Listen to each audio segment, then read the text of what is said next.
Mai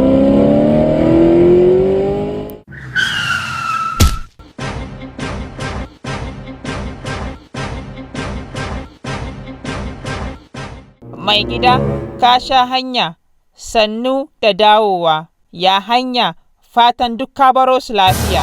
Lafiya ƙalau wallahi, alhamdulillah, wai ina yarinyar nan ne, ban ganta ba tun da na dawo.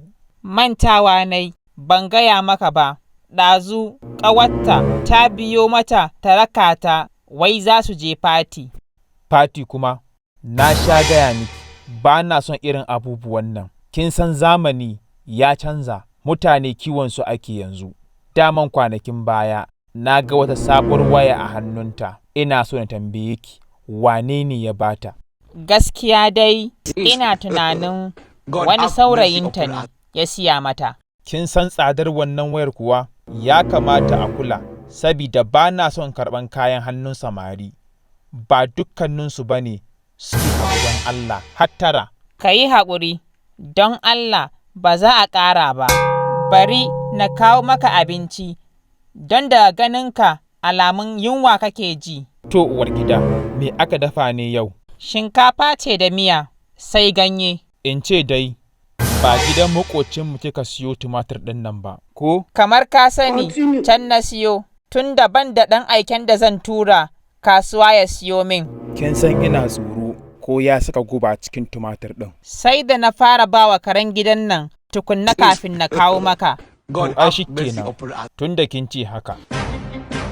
Alhaji, sannu da dawowa. Mai gadi ya ce na gaya maka, karen gidan nan ya mutu. Oh my God. Ya mutu? Inna lillahi wa inna ilaihi raji'un.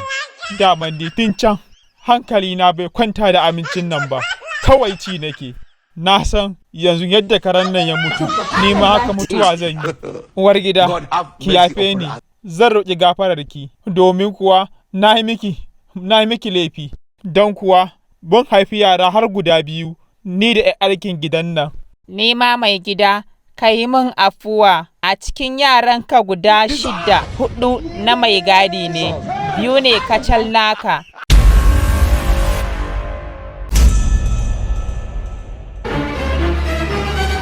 Alhaji, barka da dawowa. Wani ne yake shallama, ya shi a gaya maka cewa a baka haƙuri, shi ne ya buge karen gidan nan da mota har ya mutu.